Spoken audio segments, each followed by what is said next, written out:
السلام علیکم ورحمۃ اللہ وبرکاتہ۔ تفسیر سیریز میں آپ سب کا خیر مقدم۔ اعوذ باللہ من الشیطان الرجیم، بسم اللہ الرحمن الرحیم۔ یا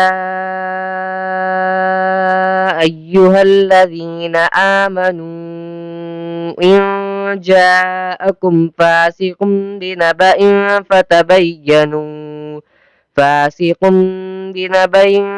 فتبینوا أن تصيبوا قوما بجهالة فتصبحوا على ما فعلتم نادمين۔ تفسیر۔ اس آیت کے شان نزول میں حافظ ابن جریر اور دوسرے مفسرین نے ایک واقعہ نقل کیا ہے کہ حضرت ولید بن عقبہ کو حضور اقدس صلی اللہ علیہ وسلم نے قبیلہ بنو مستلق کے پاس زکوٰۃ وصول کرنے کے لیے بھیجا تھا۔ جب یہ ان کی بستی کے قریب پہنچے تو وہ لوگ حضرت صلی اللہ علیہ وسلم کے بھیجے ہوئے ایلچی کے استقبال کے لیے بڑی تعداد میں بستی کے باہر جمع ہو گئے۔ ولید بن عقبہ یہ سمجھے کہ یہ لوگ لڑائی کے لیے باہر نکل آئے ہیں۔ بعض روایات میں یہ بھی مذکور ہے کہ ان کے اور بنو مستلق کے درمیان جاہلیت کے زمانے میں کچھ دشمنی بھی تھی، اس لیے حضرت ولید کو یہ خطرہ ہوا کہ وہ لوگ اس پرانی دشمنی کی بنا پر ان سے لڑنے کے لیے نکل آئے ہیں۔ چنانچہ وہ بستی میں داخل ہونے کے بجائے وہیں سے واپس لوٹ گئے اور جا کر حضرت صلی اللہ علیہ وسلم سے عرض کیا کہ بنو مستلق کے لوگوں نے زکوٰۃ دینے سے انکار کر دیا ہے اور وہ لڑائی کے لیے نکل ہوئے ہیں۔ حضرت صلی اللہ علیہ وسلم نے حضرت خالد بن ولید رضی اللہ تعالیٰ عنہ کو مقرر فرمایا کہ واقعے کی تحقیق کے بعد اگر واقعی ان لوگوں کی سرکشی ثابت ہو تو ان سے جہاد کریں۔ بعد میں پتہ چلا کہ وہ لوگ تو استقبال کے لیے جمع ہوئے تھے اور انہوں نے زکوٰۃ دینے سے انکار نہیں کیا۔ اس پر یہ آیت نازل ہوئی۔ ان روایات کی بنا پر بعض حضرات نے یہ فرمایا کہ آیت میں جو فاسق کا لفظ استعمال ہوا ہے اس سے مراد ولید بن عقبہ ہے۔ پھر اس پر جو اشکال ہوتا ہے کہ ایک صحابی کو فاسق قرار دینا بظاہر عدالت صحابہ کے منافی ہے۔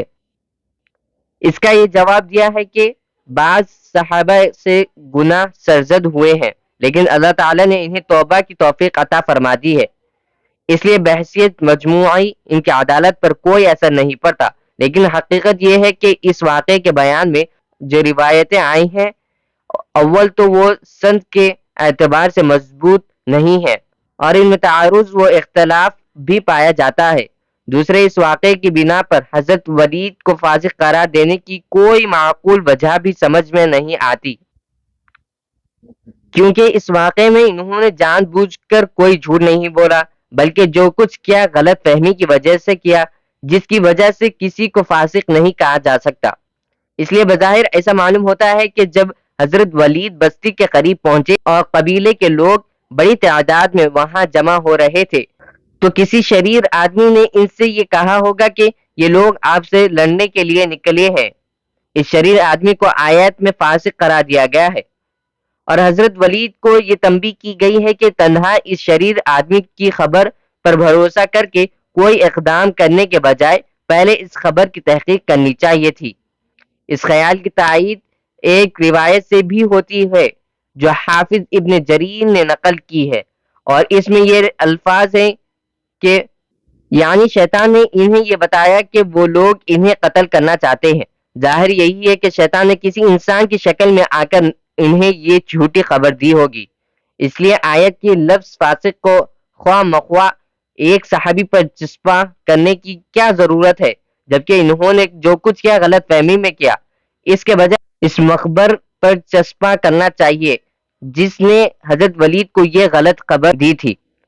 بہرحال واقعہ کچھ بھی ہو، قرآن کریم کا اسلوب یہ ہے کہ اس کی آیتیں چاہے کسی خاص موقع پر نازل ہوئی ہو، اکثر ان کے الفاظ عام ہوتے ہیں تاکہ ان سے ایک اصولی حکم معلوم ہو سکے۔ چنانچہ یہ ایک عام حکم ہے کہ کسی فاسق کی خبر پر بغیر تحقیق کے اعتماد نہیں کرنا چاہیے، خاص طور پر جب اس خبر کے نتیجے میں کسی کو کوئی نقصان پہنچ سکتا ہو۔